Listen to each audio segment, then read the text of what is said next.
Now, welcome to another edition of Battle of the Heroes and Villains, our first redo edition, where we will be taking a look at the results of the new poll for Boba Fett and comparing them to the results of the previous one, as well as seeing where he now ranks overall after all of this, whether he's gone up or down after recently being featured in his own show called The Book of Boba Fett. And just a little note before we begin, since this is a redo, there will be no vote for a new character. Currently Grogu is up for voting, and when that video is released, we'll then have another vote for who is next. That said, I will pin a comment down below asking if there is any other character we've already done that you think we should revote on. And if one of them gets enough votes, not sure exactly what the threshold for a revote will be, but if one of them gets enough, we will then do a revote. I'm not sure that I'll go and do a whole video. I might tack that on to a different Battle of the Heroes and Villains, but we'll see how it all plays out. All that out of the way, let's get to it and first take a look at the original poll for Boba Fett from back in October of 2020, which is before Season 2 of The Mandalorian, where he does make an appearance. And we'll see that back then, 24% of voters gave him an A, 51% went with a B, 21% gave him a C, which left 3% to give him a D, and a final 2% to give him an F, which all added up to a score of 3.92, which for the moment would see him in 32nd place overall.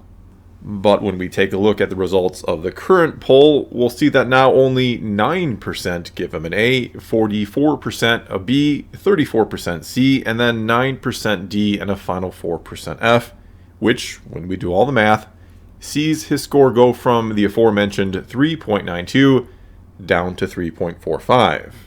Which sees him go from a 32nd place again, all the way down to 54th place. Ouch. It seems he may have been better off staying dead and in the pit than coming back, at least for now, because we know they're not going to be done with Boba Fett quite yet. But anyway, to begin to explain this rather significant drop, let's get to your comments, but not before, once again, saying thank you to everyone who votes, comments, and watches these videos, or any of my videos. It is all very much appreciated, as is everyone who supports this channel over on Patreon. A big thank you to all of you.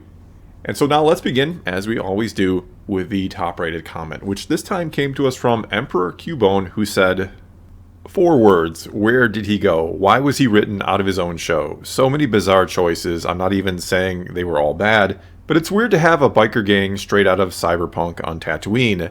The gang that killed the Tuscans is more in line with that environment. I didn't mind the Mando side quests until it took over the finale by undoing the first 2 seasons of his show and shipped Grogu right back into his arms.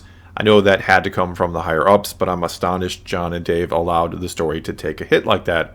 Can we all just acknowledge at this point that established characters are not a surefire success for praise or money, solo Boba Fett, but the fans and creatives alike enjoy it much more when Star Wars treads new ground with unfamiliar faces, Rogue One Mandalorian. Adherence to the old is what bogged down the sequel trilogy, so I worry that most upcoming projects seem based around revisiting the past, Kenobi, Ahsoka, Lando, etc. Very well said, and I think you're bringing up what I find to be the most ironic part of the Disney era of Star Wars, which is that they paid all this money for the franchise, roughly $4 billion for all these established stories and characters, though if we're being honest, what they really wanted was that logo, that Star Wars name, which is a proverbial money tree, as long as you know how to properly, let's say, water it or manage it. Anyway, despite paying all that money for all these old stories and characters, the most universally accepted and enjoyed piece of content they've produced across all levels of the fandom, be it hardcore fans or just the general audience, was The Mandalorian. Was something that had little to do with anything previously seen or done before, that had all brand new characters, concepts, and so on, that did something, by and large, completely different with Star Wars than had been seen before. It didn't rely on the old or anything seen before other than the general setting of Star Wars itself. And of course, the Mandalorian culture to an extent, which really hadn't been explored all too much beyond what we see in the EU, Clone Wars, and Rebels a bit. But anyway, The Mandalorian, the show, has been widely loved and, shall we say, pretty lightly criticized for the most part, and has by far created the 2 most popular characters in the Disney era of Star Wars, those being Grogu and Din Djarin. And yet almost whenever they try to do something with long-established characters, with long-time fan favorites like Boba Fett, it seems like we get nothing but controversy because they apparently have this insistence to make some pretty big changes to these characters instead of doing something that feels more like a natural continuation of their story. And sure, we could argue all day about what falling into the pit and crawling out of it, what that would do to Boba Fett, how that might change him as a person.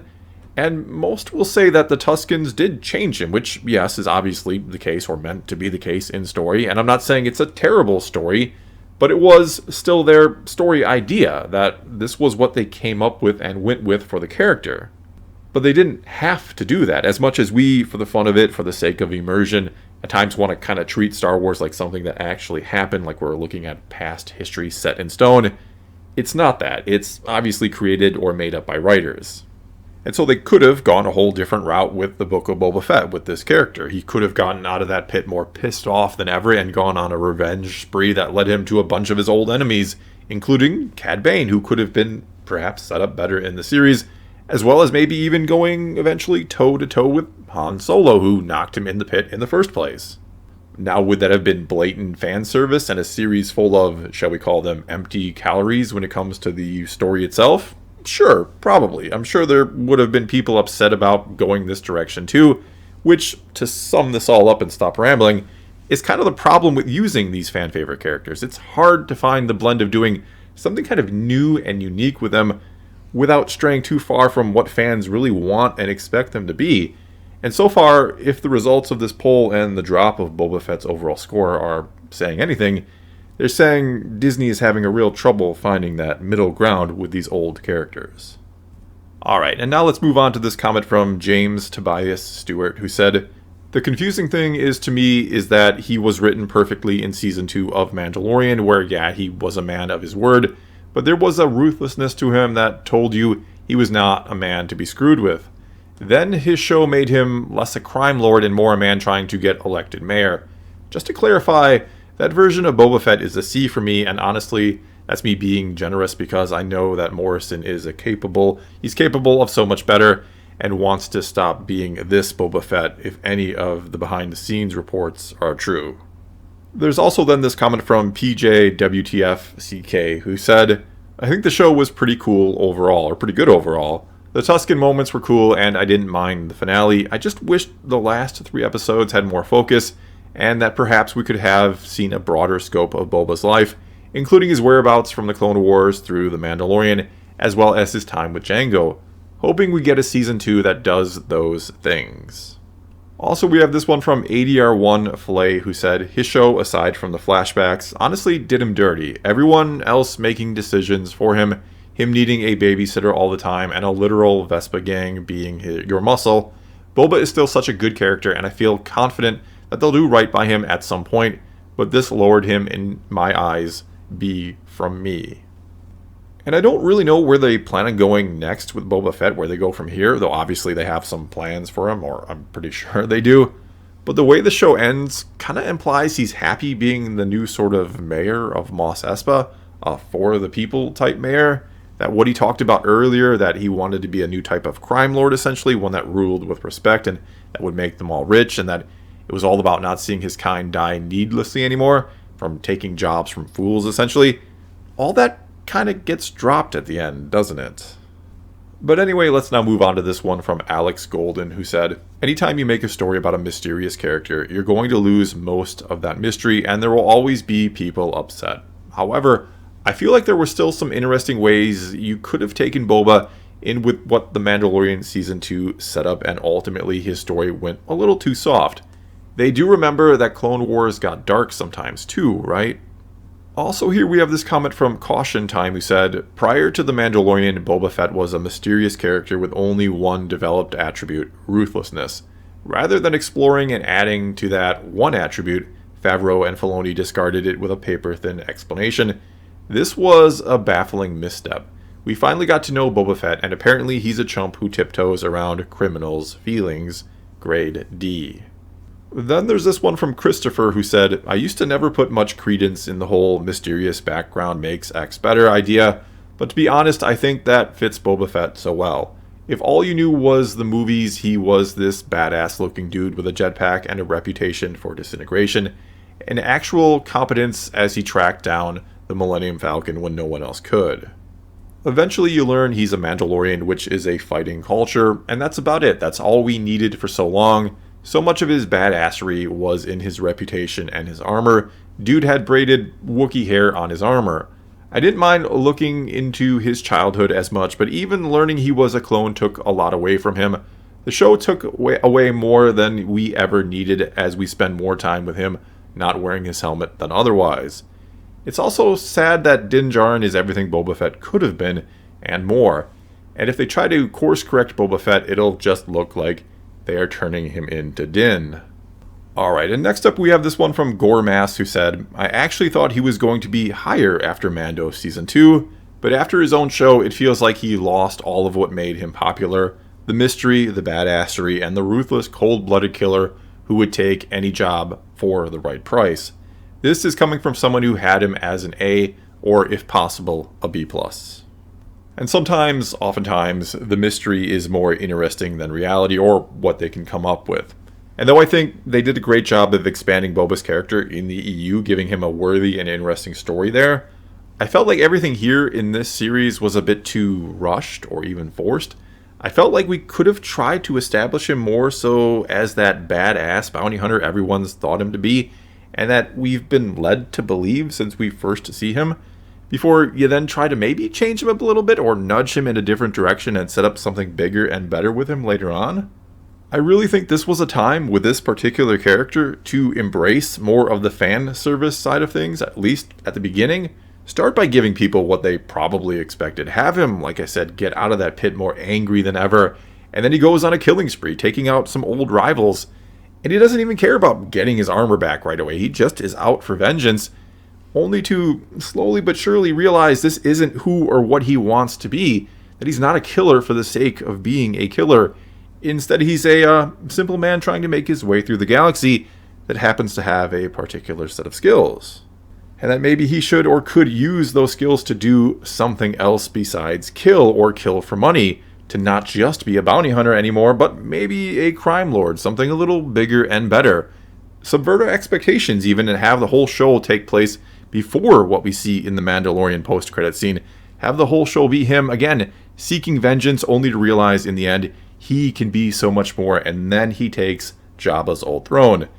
In other words, truly establish this character as the badass he is, and then get us ready for the next step in his journey.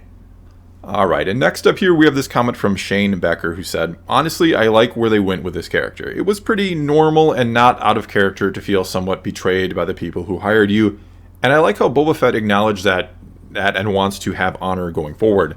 However, I feel they killed the Tuscan Raiders off too soon, and I wish we could see Boba interact with them more, as I feel it would really flesh out his character and make more sense as to why he is all about honoring them.